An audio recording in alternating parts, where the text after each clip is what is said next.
bersorak, tinggikan nama-Mu. Haleluya.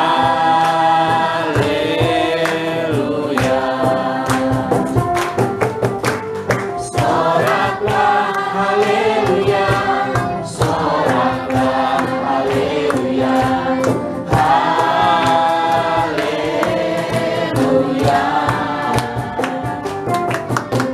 Soraklah haleluya, soraklah haleluya, haleluya.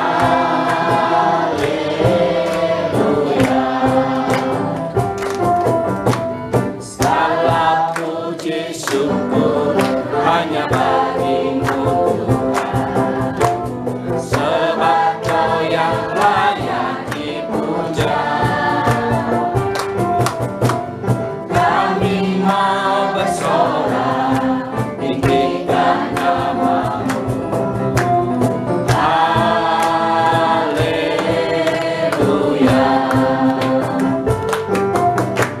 Soraklah haleluya, soraklah haleluya, haleluya.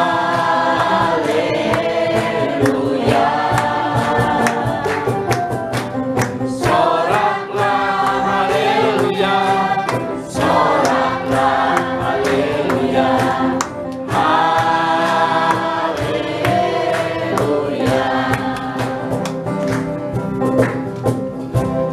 Yang memang besar, kasih Tuhan itu memang besar buat kita semua, dan memang bukan kebetulan kita berada di sini, memang sangat besar bukti kasih Tuhan menimpa pada kita. Kita lanjutkan dengan pujian terlalu besar.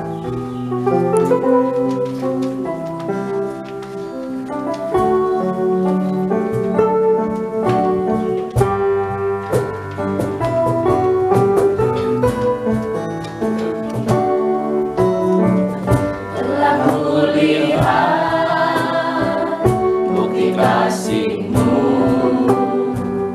Kau menderita gantikanku. Dengan darah-Mu Kau selamatkanku. Kini hidup menyenangkan-Mu. Terlalu besar kasih-Mu Bapa, pengorbanan yang Kau berikan bagiku. Terlalu mahal darah-Mu Yesus, tercurah untuk menebus hidupku. Kita nyanyikan sekali lagi. Telah kulihat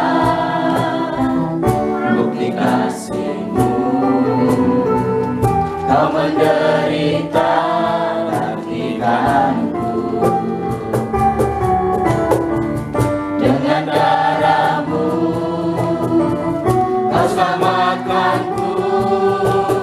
Kini ku hidup menyenangkan-Mu. Terlalu besar kasih-Mu Bapa, pengorbanan yang Kau berikan bagiku. Terlalu mahal darah-Mu Yesus, tercurah untuk menebus hidupku. Terlalu besar kasih-Mu Bapa, pengorbanan yang Kau berikan bagiku. Terlalu mahal darah-Mu Yesus, tercurah untuk menebus hidupku.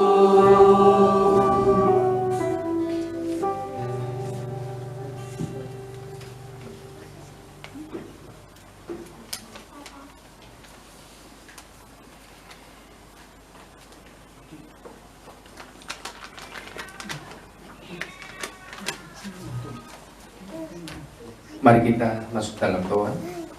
Adapun pertolongan dalam ibadah pagi ini hanya terselenggara oleh Allah Tritunggal.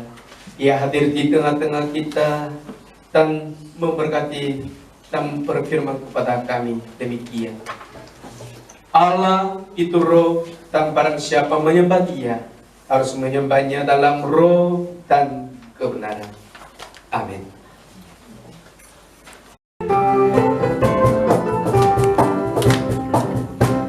Allah ditinggikan dengan sorak-sorai, Allah ditinggikan dengan sangkakala, Allah ditinggikan dengan sorak-sorai. Bersoraklah bagi Tuhan, bersoraklah bagi Tuhan, yang sangkakala berbunyi, tepuk tangan puji Tuhan.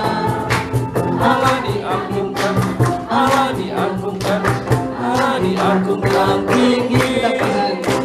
Allah ditinggikan dengan sorak-sorai, Allah ditinggikan dengan sangkakala, Allah ditinggikan dengan sorak-sorai.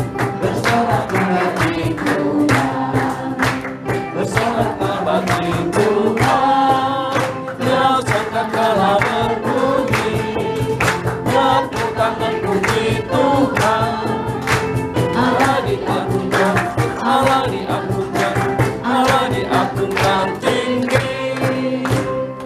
Jemaat kembali, sebelum kita menikmati firman Tuhan, mari kita puji Tuhan sekali dengan lagu Bahasa Kasih.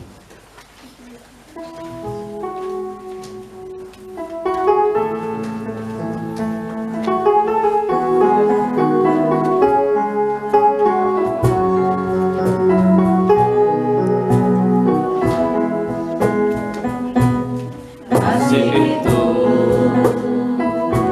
lemah lembut serta sederhana. Kasih itu rendah hati, sabar menderita. Ajarilah kami rasa kasih-Mu, agar kami dekat padamu ya Tuhanku.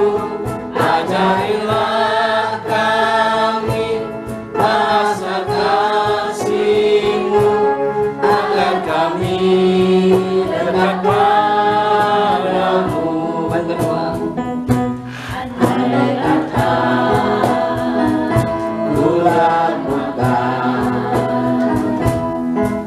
Yang nur mulia, tanpa kasih cinta, tempat tak berguna. Ajarilah kami masa kasih-Mu, agar kami dekat padamu ya Tuhanku.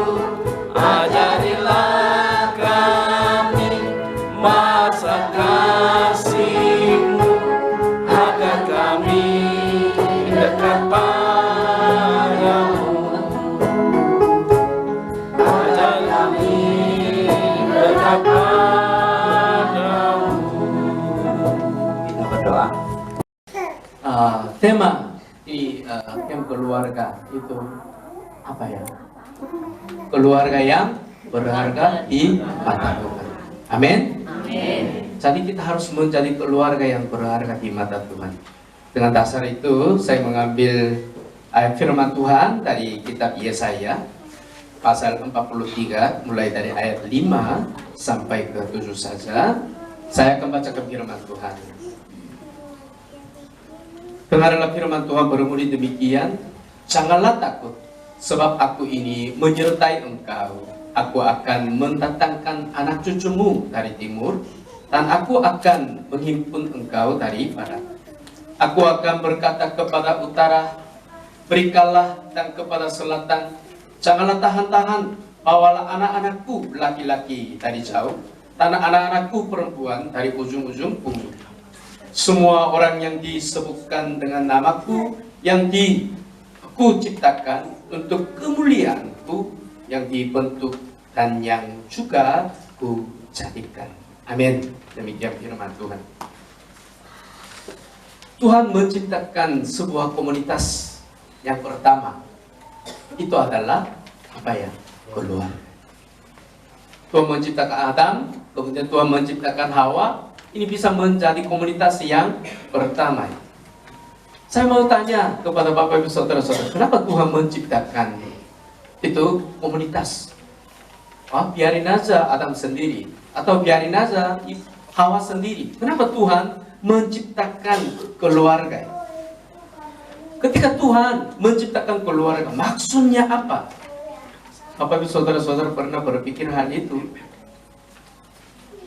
Ada maksud dari Tuhan selain untuk menyelesaikan masalah sendirian, atau selain masalah mau beranak cucu, bertambah banyak, jadi penuhi di muka bumi dan takluk, semua itu yang ciptaan dari Tuhan. Selain itu ada lagi yang lebih besar. Ini maksud Tuhan yang menciptakan keluarga, itu komunitas yang pertama. Ketika kita memahami dan mengerti maksud Tuhan itu, keluarga kita benar-benar bisa menjadi keluarga yang berharga di depan mata Tuhan. Jadi hari ini kita akan membagikan firman Tuhan berdasarkan firman Tuhan hari ini.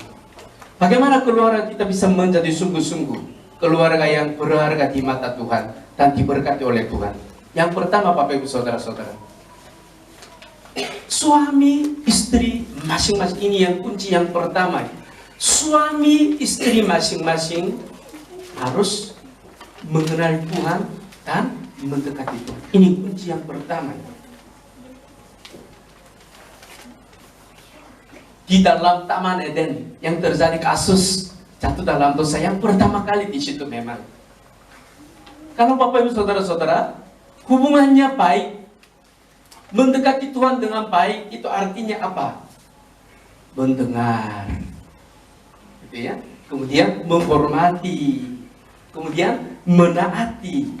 Ini artinya hubungannya baik-baik, saling menghormati, saling menaati, juga itu saling, itu yang dengar, itu artinya hubungannya baik-baik. Kalau hubungannya kurang baik, walaupun banyak berbicara, tidak dengar. Walaupun banyak itu yang mau mendekatinya, tapi dia tidak mau, kurang menghormati karena hubungannya kurang baik. Kalau hubungannya baik, dengar, hormati, juga bisa saling taat karena hubungannya yang baik. Tapi di dalam kasus di dalam Taman Eden, masalah itu apa? Adam hubungannya dengan Tuhan kurang baik. Dia lebih takut perkataan istri daripada takut perkataan Tuhan. Jadi Hawa ini membawa apa ya? Buah dari pohon pengetahuan. Ayo makan. Sebelum Hawa membawa buah dari pohon pengetahuan, Tuhan telah berfirman kepada Adam, Adam, jangan makan buah dari pohon pengetahuan ini. Aku akan menyediakan segala sesuatu untuk kamu selain satu. Ini sebuah janji dan komitmen dengan Tuhan. Tapi ketika Hawa, dia membawa buah dari pohon pengetahuan. Ayo makan.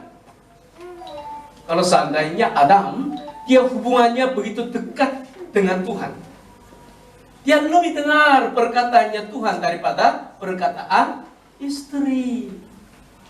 Tetapi Adam, dia jatuh dalam dosa karena apa? Dia lebih takut perkataan istri daripada perkataan Tuhan.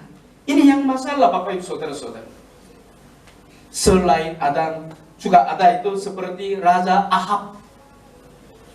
Raja Ahab, dia punya istri yang begitu jahat luar banget itu. Siapa ya? Namanya siapa? Nggak tahu ya. Harus banyak baca itu Alkitab. Istrinya Raja Ahab Siapa? Namanya Isabel. Ada nama Isabel di antara kita? Untung enggak ada ya. Raja Ahab punya istri yang begitu jahat, kejahatannya melimpah-limpah itu. Raja Ahab, dia sering-sering dengar, ini dikonsultasi oleh istrinya, perkataan istri. Dia dengar perkataan istri daripada perkataan nabi-nabi ataupun perkataan dari Tuhan. Ini yang salahnya yang terjadi. Seperti Simpson, dia dengar itu yang suaranya siapa ya? Delila, cantik. Ayo Simpson, kamu banyak potong rambut ya. Lebih ganteng kalau yang kamu yang potong. Sebenarnya dia tidak boleh, tapi dia lebih dengar perkataannya ini perempuan yang cantik daripada perkataan Tuhan. Di dalam perjanjian baru ada kasus Ananias dan Safira. Jemaat yang begitu semangat persembahan gitu. Mereka memang ada itu semangatnya, tapi Ananias dan Safira mungkin dua-duanya saling pernah itu komunikasi.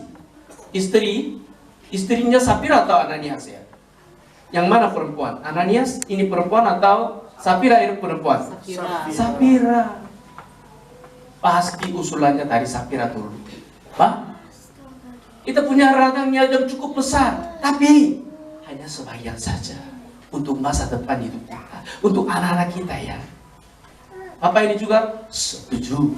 Tapi pentingnya waktu kita membawa untuk jualan hartanya itu, meletakkan di kaki-kaki Rasul, kita harus seolah-olah ini semua hartanya.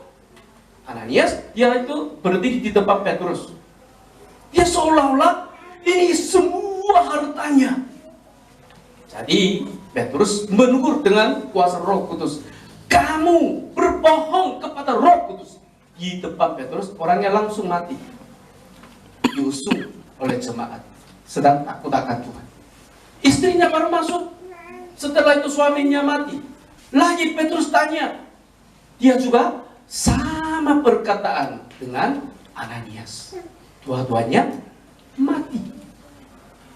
Karena apa? Masalahnya suami ini. Suami kurang dekat pada Tuhan. Kurang mendengarkan firman Tuhan. Kurang menghormati kepada Tuhan. Juga kurang menaati pada Tuhan. Jadi, dia lebih takut pada perkataan istri dan perempuan daripada perkataan Tuhan. Ayo hati-hati bapak-bapak ya. Para bapak-bapak, kita harus itu dekat pada Tuhan lebih dulu. Kalau bapak-bapak ini semua bisa mendekat pada Tuhan, pasti kita bisa membedakan motivasi perkataan istri kita, membedakan perkataan orang-orang yang lain ini motivasinya apa, dan yang benar di hadapan Tuhan atau tidak. Jadi bapak-bapak, ini tanggung jawab bapak-bapak ya. Kita harus takut akan Tuhan. Amin. Ayo bapak-bapak, amin. Amin. Jangan jawabannya ibu-ibu itu ya. Bapak-bapak lebih duluan. Ini kunci yang pertama. Kenapa? Tuhan menciptakan Adam dulu. Ini prinsipnya Tuhan. Kalau bapak-bapak hancur, keluarga gampang hancur. Karena kepalanya keluarga itu memang Tuhan Yesus. Tetapi di bawah Tuhan Yesus, Tuhan telah memanggil bapak-bapak untuk kepala keluarga. Fungsinya keluarga ini apa? Ini kepala ini apa? Mengontrol seluruh tubuh. Kalau yang apa namanya tidak ada kepala, cuma badannya saja berjalan, ini namanya zombie gitu ya. Bukan itu manusia itu. Karena kepala ini mengontrol semuanya. Jadi betapa pentingnya bapak-bapak itu semua harus takut akan Tuhan dan mendekati Tuhan, mendengar perkataan Tuhan. Tapi masalah Hawa itu apa? Masalah Hawa, perempuan yang pertama itu, dia masalahnya kurang takut akan Tuhan juga terjadi. Apa? Dia lebih dengar perkataan ular daripada perkataan suami. Ini masalah itu. Ini juga masalah itu. Terlalu sensitif. Masalahnya itu para ibu-ibu ya. Ini masalah para ibu-ibu, ini masalahnya terlalu sensitif. Apa? Sensitif apa? Perkataan orang yang lain. Wah, dia itu bilang begitu. Cepat sakit hati, tersinggung. Bisa terjadi. Terlalu memperhatikan kata-kata orang lain. Terlalu. Jadi, ini yang masalah itu. Biasanya itu kelemahan. Kelemahan itu pagi itu laki-laki ya. Itu adalah kelemahan laki-laki itu adalah melihat sesuatu. Melihat sesuatu. Tapi kelemahan itu perempuan-perempuan itu adalah apa? Dengar. Biasanya itu laki-laki kurang dengar perkataan orang lain. Walaupun dengar, cepat lupa. Cepat lupa itu. Rata-rata laki-laki begitu. Walaupun dengar, satu telinga masuk, satu telinga langsung keluar gitu. Cepat lupa. Tapi perempuan bagaimana? Beda itu. Dengar dua telinga keluar dari satu mulut ini semua. Cepat-cepat itu. Banyak sudah cepat. Bahkan yang terjadinya apa? Orangnya kurang pintar, ingatannya kurang pintar. Jadi dengarnya banyak, keluarnya yang lain itu. Banyak itu cerita-cerita yang lain. Jadi dia menyalahkan yang lain. Bisa terjadi. Ini kelemahan laki-laki. Kurang dengar, walaupun kalau laki-laki berbicara itu begitu serius, tapi di depan matanya perempuan cantik lewat. Semuanya berhenti berbicara, lalu hanya melihat. Ini laki-laki. Ini laki-laki. Tapi perempuan beda itu. Apa yang terjadi sekarang serius berbicara, terus berbicara. Walaupun itu sekarang kompor terbakar, tapi masih semangat berbicara. Anaknya menangis, masih itu berbicara. Ini betul ya? Ini yang terjadi. Jadi dengar perkataan orang lain atau masalah orang lain, waduh sudah lupa itu waktunya berapa jam lewatinya itu. Kebanyakan yang terjadi. Hati-hati, hati-hati. Bagi kita paling pentingnya itu apa? Bukan kedengar perkataan orang lain. Seperti Hawa jatuh dalam dosa karena perkataan ular. Dia lebih memperhatikan perkataan ular ini. Lebih pentingnya itu apa? Dengar akan firman Tuhan. Ini untuk membangun hubungannya begitu erat dengan Tuhan. Saya mau tanya kepada bapak-bapak dan ibu-ibu. Berapa banyak kita berusaha untuk membangun hubungannya dengan Tuhan begitu baik-baik? Kita harus serius. Tanya diri kita sendiri. Tuhan Allah sendiri sudah berusaha berkali-kali. Tuhan sendiri mau membangun hubungan dengan kita ini baik-baik. Tuhan menyediakan banyak hal untuk membangun hubungan yang baik-baik dengan kita. Ini namanya kasih karunia universal. Ada kasih karunia universal, juga ada kasih karunia khusus. Kasih karunia universal itu apa? Orang percaya maupun tidak percaya menikmati Tuhan telah menyediakan untuk hubungan yang baik. Seperti alam. Wah, di sini tuh pemandangannya cantik, indah sekali ya di sini. Kalau malam mungkin lebih. Tadi malam menikmati ya, sudah ya. Alamnya. Ini juga itu apa namanya? Anginnya. Dan juga itu, wah, ini semuanya airnya. Orang percaya maupun tidak percaya, Tuhan menyediakan matahari, sinar matahari, hujan, semuanya Tuhan menyediakan.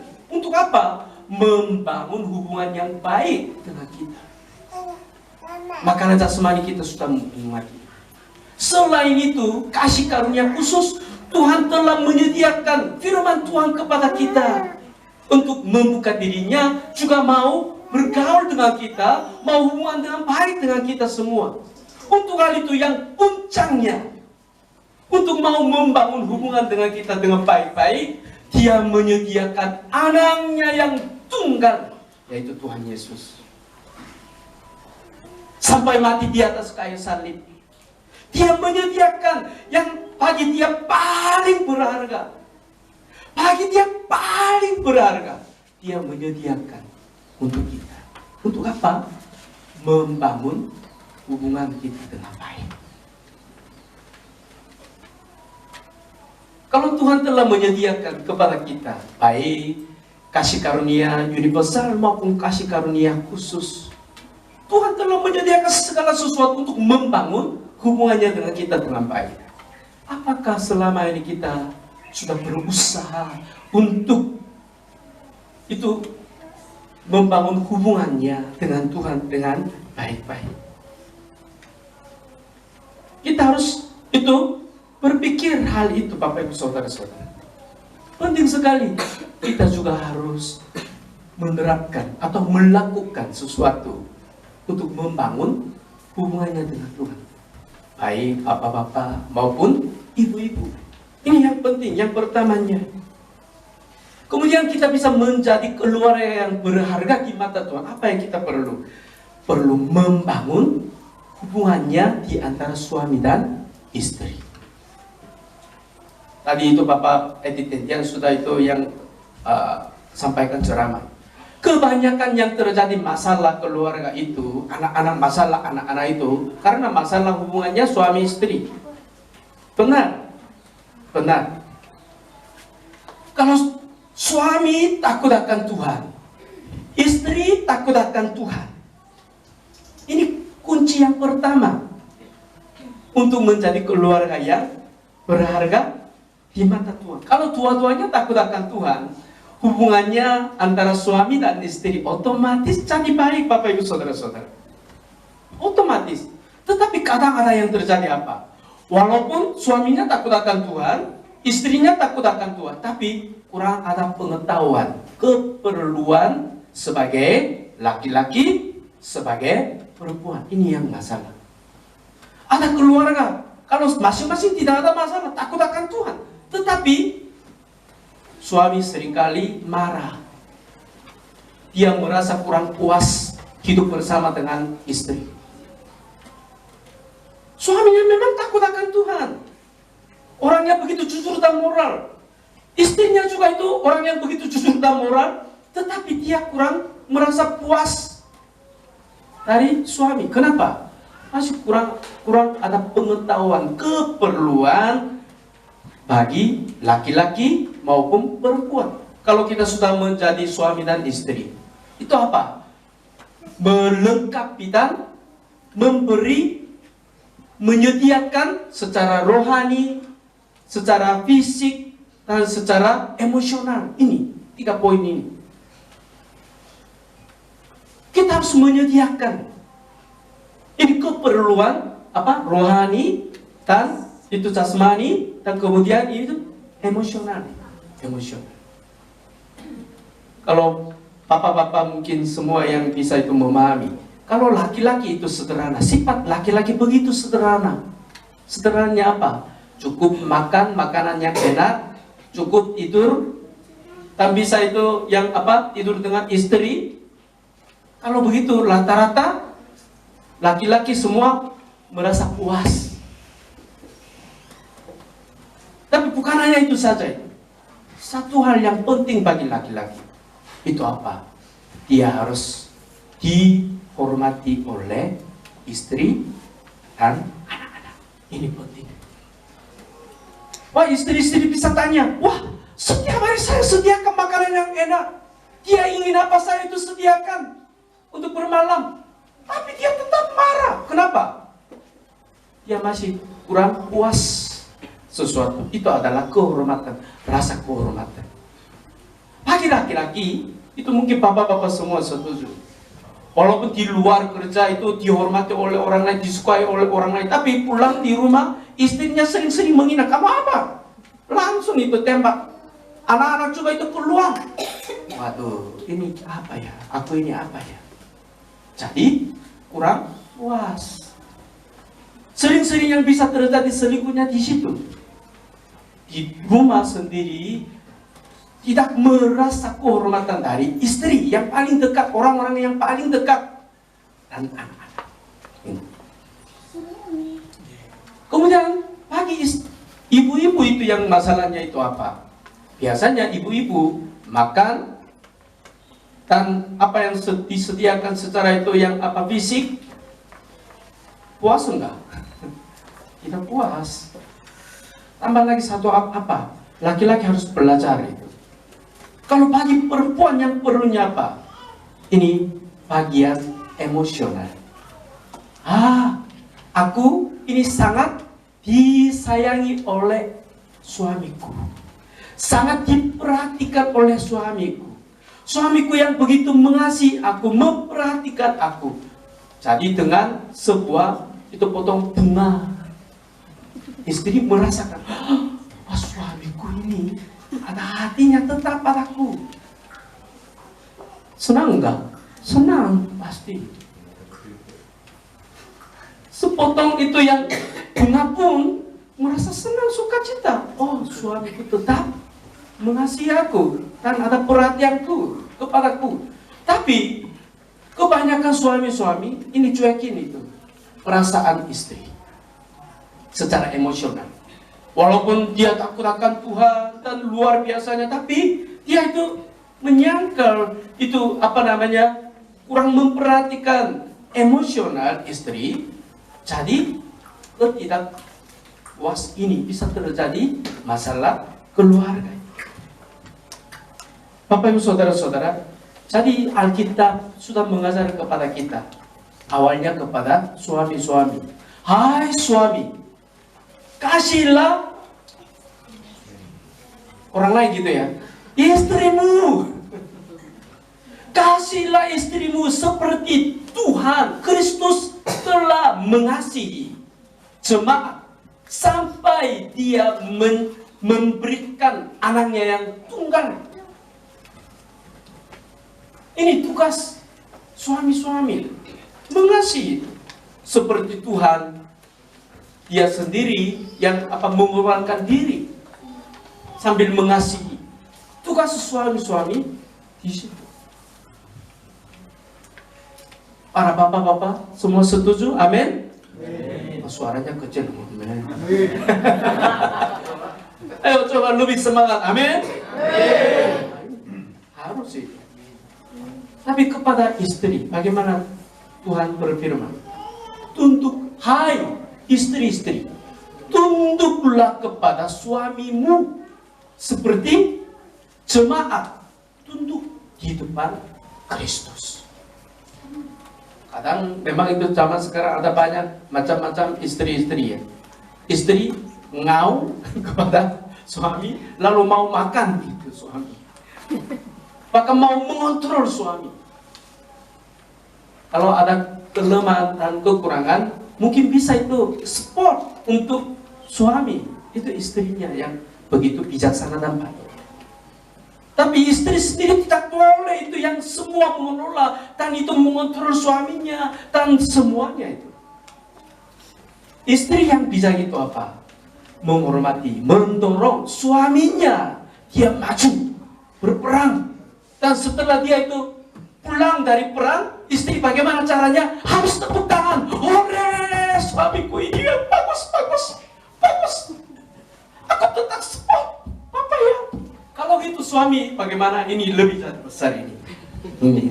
Tinggi. Wah, akulah begini. Dia senang, lebih semangat untuk mengasihi keluarga. Jadi kita perlu apa? Kembali pada ini prinsip Alkitab di sini. Tetapi Bapak Ibu Saudara-saudara, kadang kita mau menerapkan firman Tuhan. Aku mau mengasihi istri. Aku mau tunduk pada suami. Terjadinya apa? Realitanya susah sekali. Kenapa susah sekali? Waktu karakter orang itu, olah pikiran orang itu, olah perkataan orang itu, sikap itu. Waktu saya susah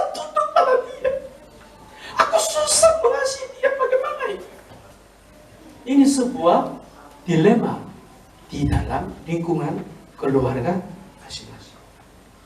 Jadi Bapak Ibu Saudara-saudara, keluarga kita yang mau menjadi keluarga yang hargai oleh Tuhan, itu perlunya dua tiang yang besar seperti di Bait Allah Yerusalem. Ada dua tiang pilar yang besar, namanya Yakin dan Boas. Seperti itu di dalam keluarga kita ada dua tiang yang besar. Satunya apa? Kasih. Ini tugas suami. Satunya apa? Tunduk dan taat. Ini tugasnya istri. Jangan ganti-ganti itu tugasnya ya. Tugasnya suami itu apa? Jawabannya apa? Kasih. Tugas istrinya itu apa? Tunduk dan taat. Kalau ini tiangnya, pilarnya hancur, keluarga sudah hancur. Kita harus memikirkan hal ini. Tapi susah untuk menerapkan kasih dan ini tunduk. Bagaimana caranya? Di situ perlu tambah jendela. Di sini juga ada banyak jendela ya. Kalau jendela ada, ruangan ini jadi terang. Kalau tidak ada jendela tanpa lampu, ini gelap sekali. Mungkin ini semua itu tertutup. Kalian tidak bisa melihat wajah saya karena sudah gelap. Karena ada jendela, bisa melihat dan mengerti. Dan itu bentuknya wajahku gimana tahu. Seperti itu, untuk mau menerapkan kasih dan tunduk, perlunya apa? Di situ perlunya jendela, yaitu pengertian dan pengampunan. Ibu-ibu perlu mengerti stresnya pekerjaan suami. Bapak-bapak harus mengerti dan memahami stresnya ibu rumah tangga. Juga perlu memahami stresnya anak-anak kita. Juga anak-anak juga itu perlu memikirkan begitu perjuangannya untuk orang tua. Ini pengertian. Dengan bahasa Inggris itu namanya understand, pengertian. Understand. Artinya itu apa? Ini berdiri di bawah orang itu. Bukan di atas orang itu. Sikap menyuruh bukan. Sikap yang di bawah rendah hati. Bisa mengerti. Kalau kita bisa itu mengerti sesamanya, lebih bisa membantu menolong. Aku tidak mau mengerti dia apa. Aku tidak mau itu yang memahami apa. Susah apa? Mengampuni.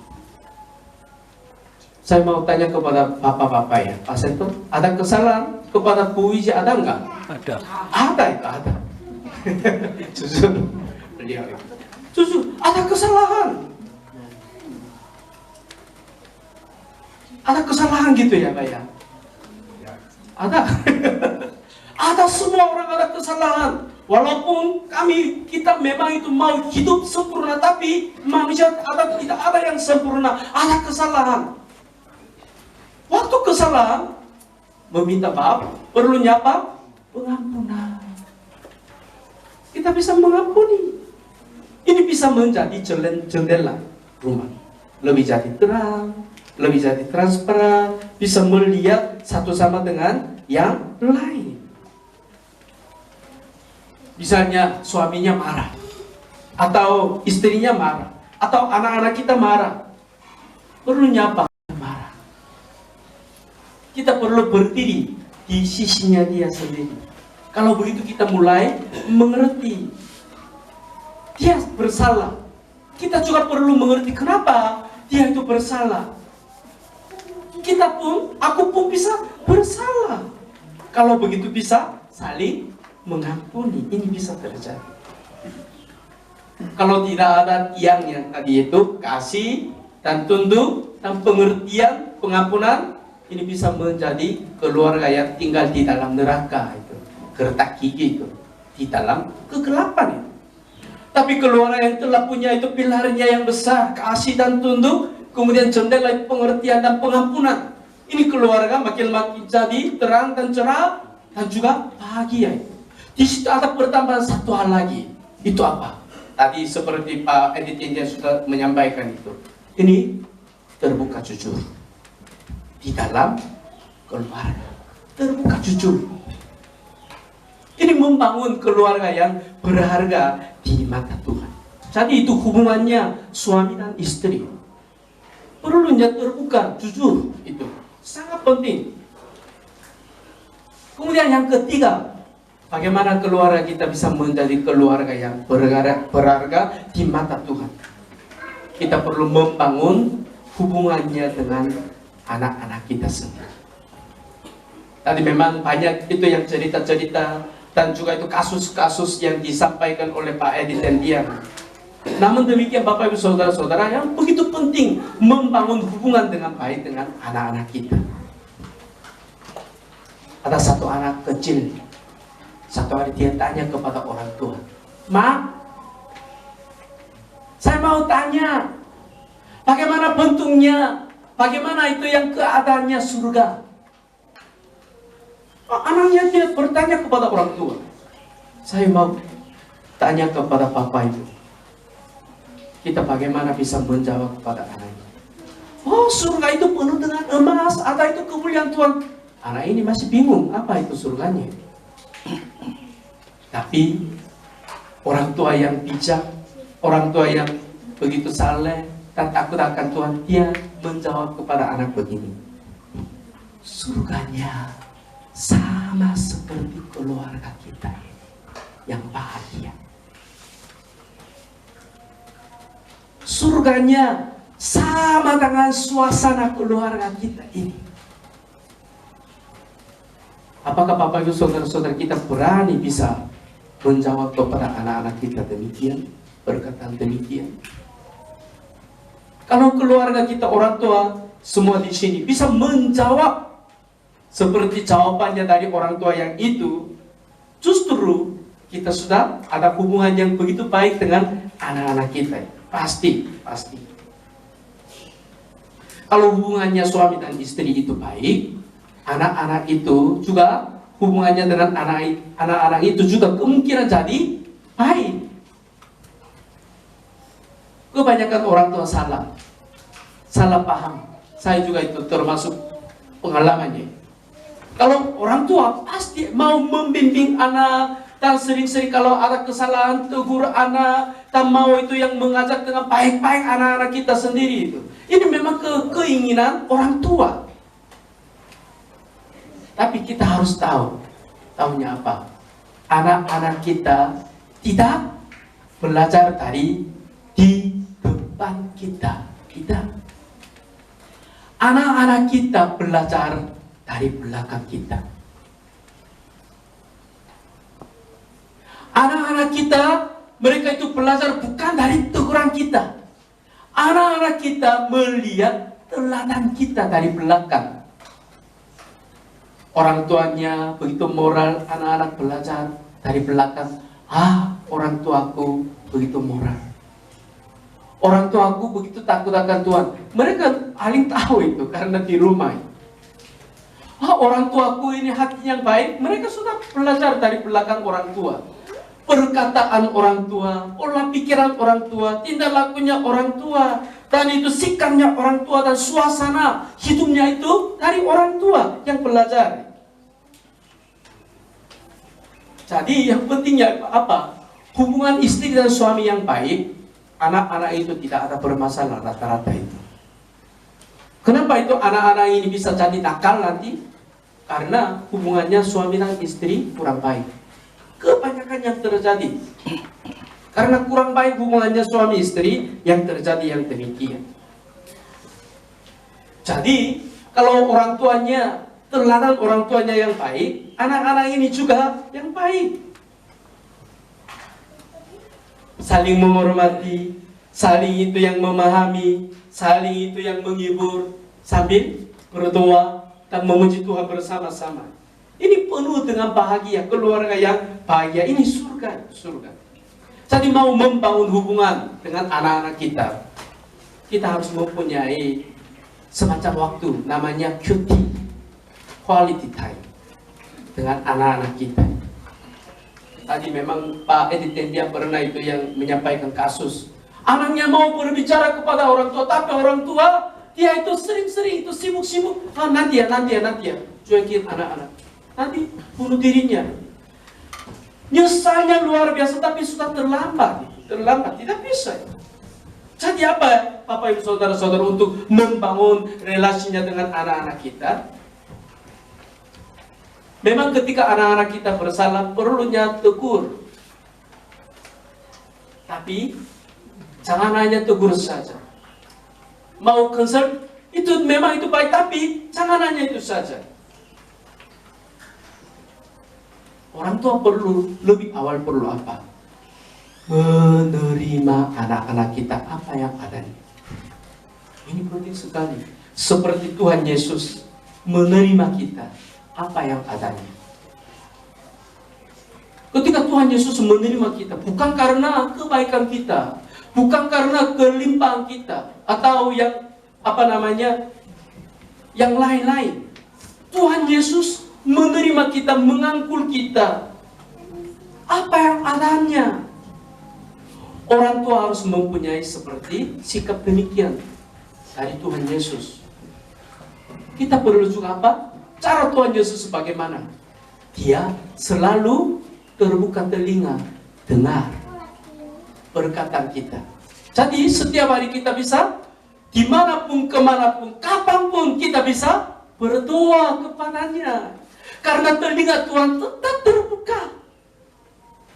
Orang tua sebagai orang tua ini perlu tetap terbuka telinga untuk anak-anak kita.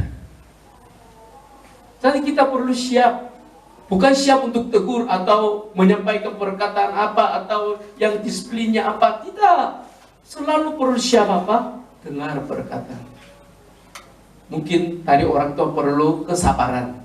Kadang-kadang perkataan anak-anak itu tidak benar juga ada. Namun demikian dengar dengan penuh sabar.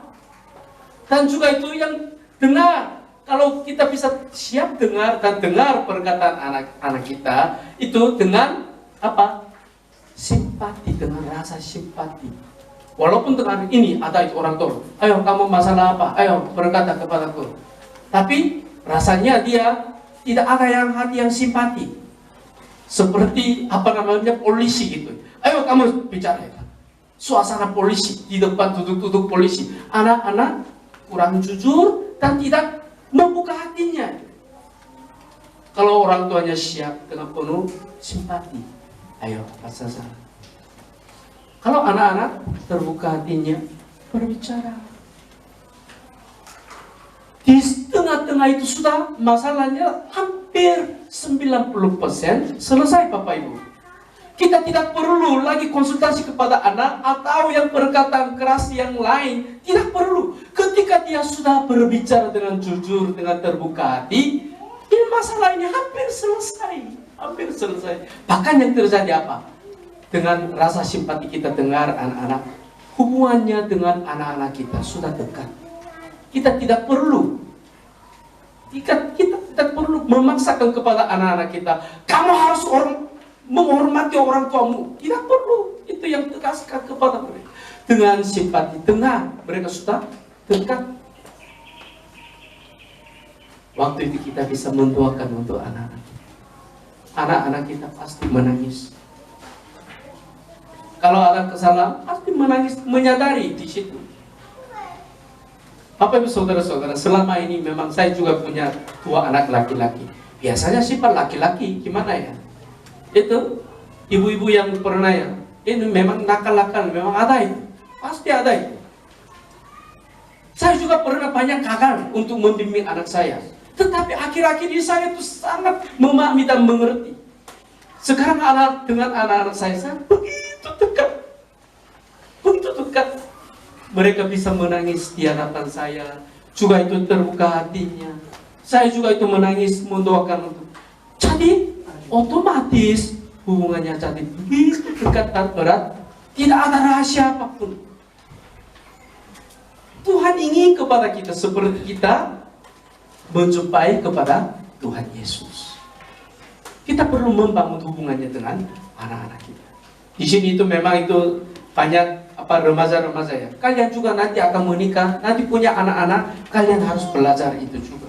Bukan, oh ini perkataannya firman Tuhan hari ini jauh daripadaku. Tidak, sebentar lagi kalian juga menikah.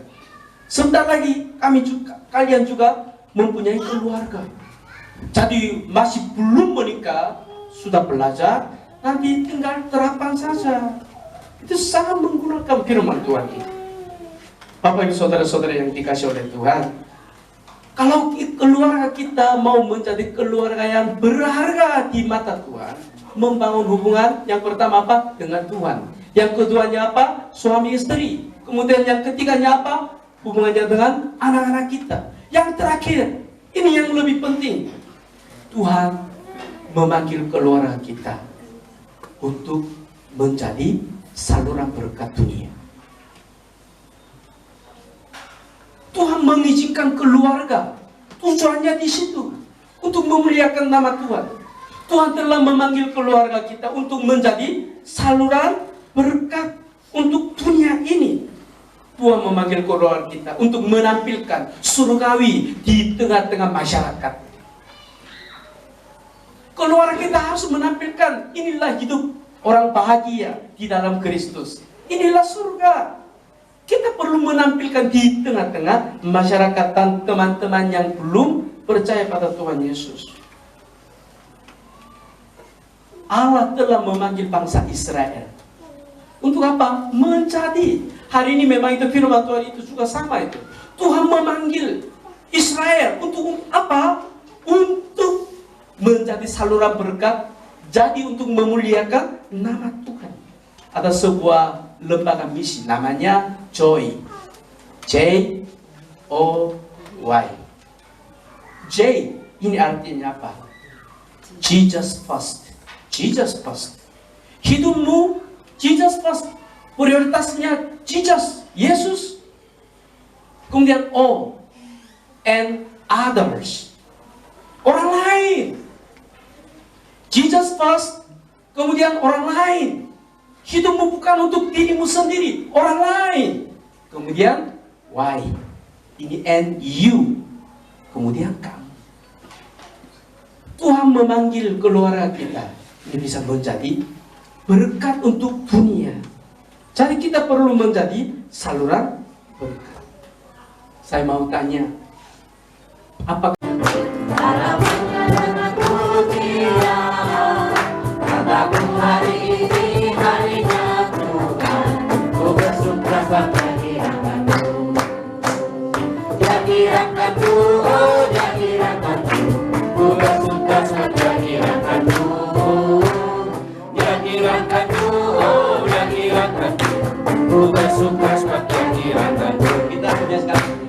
Masuk gerbangnya dengan hati bersyukur, halamannya dengan pujian. Tentu hari ini harinya Tuhan, ku bersuka sebab Dia kirangkan Dia kirangkan oh Dia kirangkan. Ku bersuka sebab Dia kirangkan Dia kirangkan oh Dia kirangkan. Ku bersuka sebab Dia kirangkan. Jemaat, silakan duduk kembali.